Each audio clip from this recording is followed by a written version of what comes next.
Hi guys, welcome as we continue with our lesson on the autonomic nervous system. And in the next series of videos, what I'd like to do is take you through some very important organ tissues throughout the body and sort of go through them one by one and explain to you what they do and why, and mechanistically how the autonomic nervous system evokes a response in these tissues. Now, I will tell you that one way to do this is brute memorization, where you take every tissue that I give you and every tissue that you'll ever get in all of the organ systems and just memorize them all and then try to remember them all as you walk in and take step one. Or we can kind of teach you some general principles that might allow you to figure out what the response should be so that it sort of makes sense. And then you don't have to memorize, which sucks. Instead, given your knowledge, you can kind of figure out what the response is likely to be. And I would say probably about 80% of the time, you'd be right. And the receptors that we're going to describe and the responses to the autonomic nervous system will be pretty much what you would predict. Okay? And these tissues will sort of demonstrate what I mean by that. All right? So, in this table, we have a series of organs. I'm going to cover them all in some detail. And then here we have four types of receptors that you find in your autonomic nervous system: your muscarinic receptors, your beta receptors, your alpha 1s, and your alpha 2s. Okay?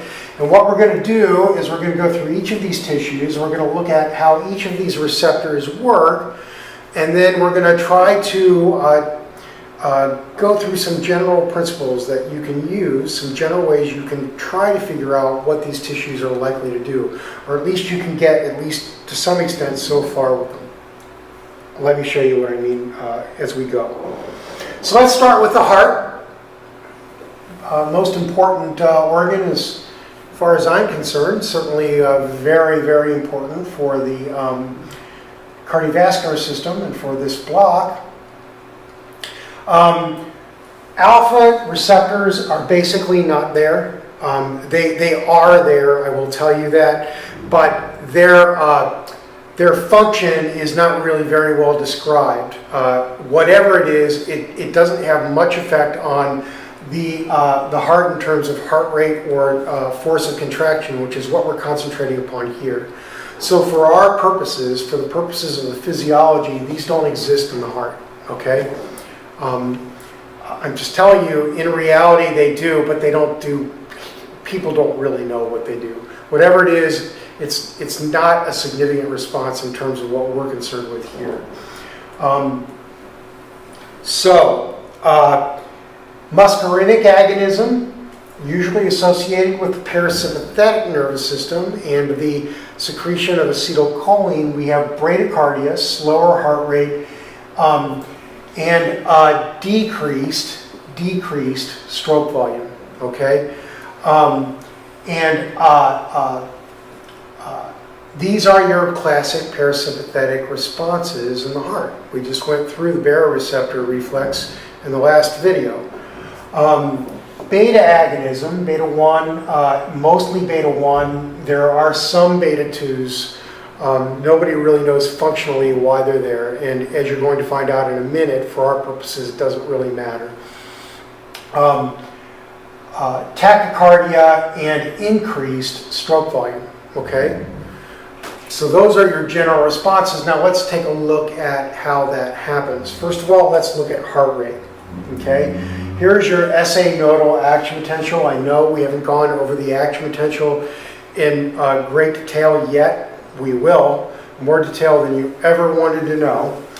But for now, I just want you to see that this action potential repolarizes, the voltage comes down, and then it gradually rises. And it gradually rises because over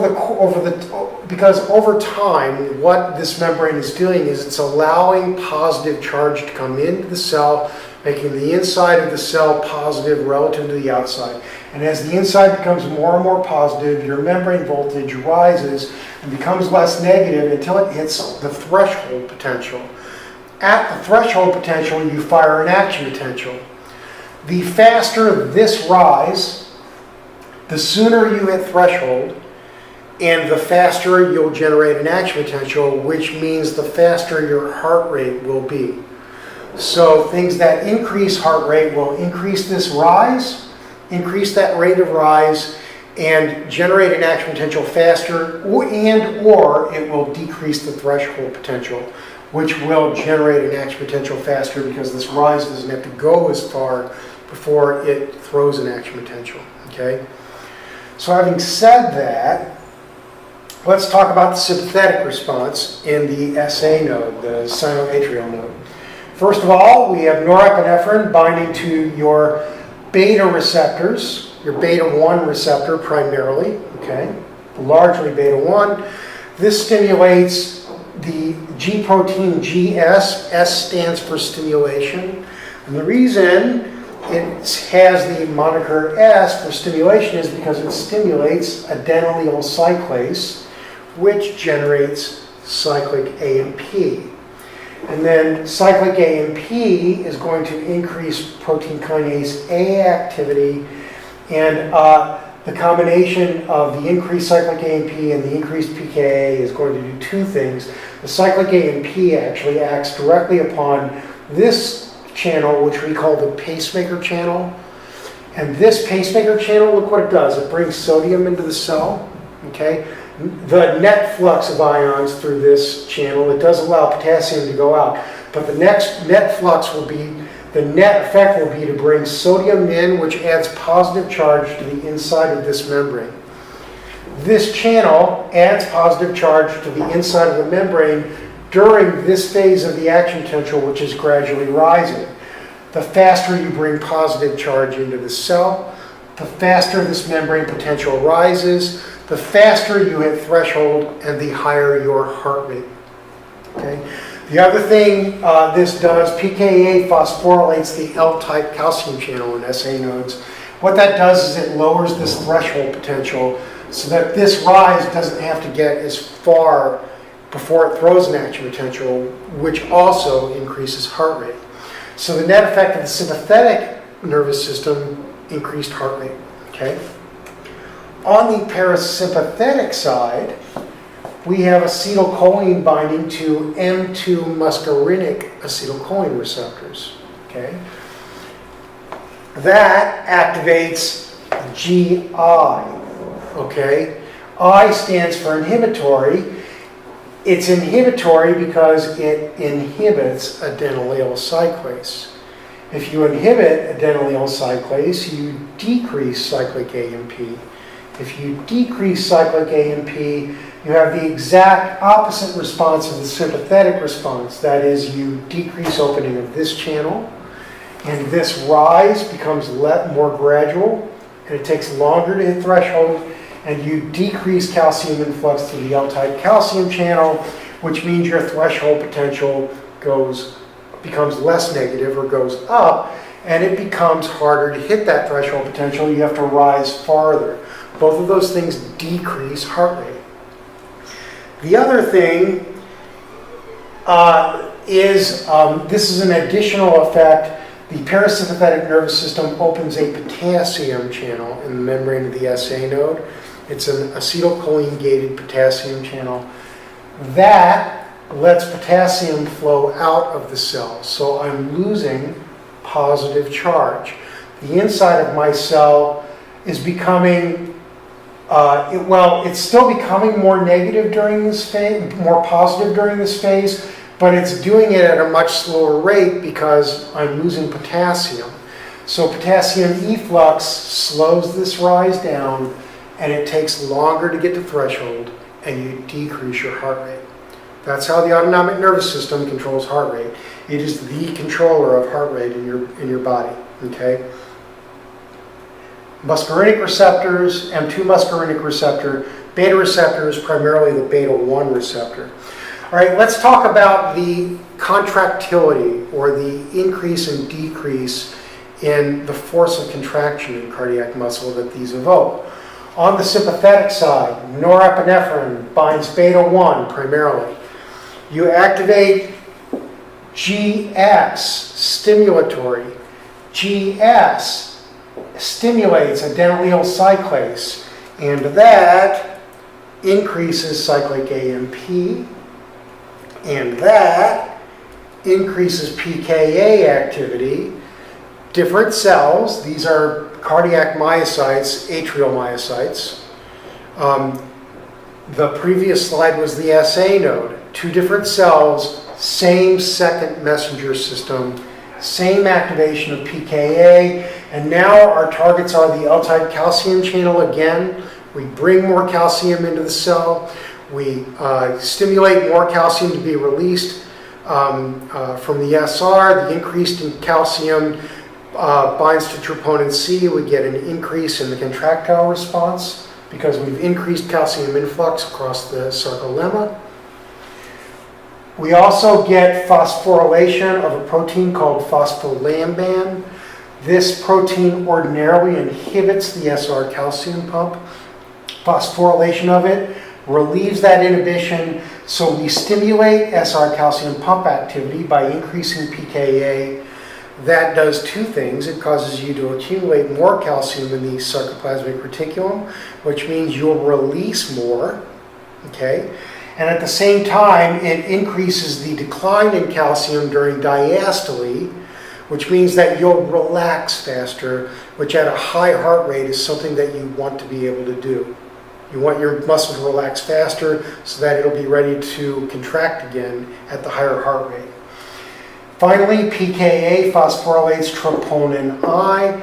Troponin I decreases the calcium affinity of troponin C, which means that it tends to make troponin C bind less calcium. Now, the rise in calcium that you get through this influx and through increased release from the SR is overwhelming. So despite the decreased calcium affinity of troponin C, you still get a big increase in the force of contraction. What the phosphorylation of troponin I does and what the decreased affinity of calcium of troponin C for calcium does is it causes troponin C to release calcium faster during diastole, which means you relax your muscle faster, which means you get in a position to be ready for your heart to be stimulated again at high heart rates. So it's a coordinated response. Heart rate goes up, you have actions on your ventricle which get your ventricle ready to contract again faster because it knows that that stimulus is going to be coming faster and it's going to have to contract faster. It's going to have to be ready to contract again sooner, okay? And then we also get an increase in contractility of the ventricular muscle because of the increased calcium. All right? All right. Finally, on our parasympathetic side, just like the SA node, different tissue, same receptor, M2, same second messenger system. You activate GI. I stands for inhibitory because you inhibit adenylyl cyclase. You inhibit adenylyl cyclase, you decrease cyclic AMP. You decrease cyclic AMP, you decrease PKA activity. If you decrease PKA activity, you have the opposite effect on all of these targets that the sympathetic nervous system have, and you get the opposite response. Decreased calcium influx, slower SR calcium pump rate, higher affinity of troponin C for calcium, and therefore less of a tendency to release that calcium. Your relaxation will be slower. Okay? Note, please, that we know that this is atrial myocytes, and the reason we know it's atrial is because in ventricle, only the sympathetic side of this response exists. The parasympathetic side has no effect. Anatomists will tell you the fibers are there. Physiologists will tell you it doesn't matter, there's no functional response. So in the ventricle, it's only this, not this. In the atria, it's both, okay? All right, that's all I've got for this video. Thank you for your attention. In the next video, we will cover the effects on vascular smooth muscle, which are somewhat more complicated than the heart.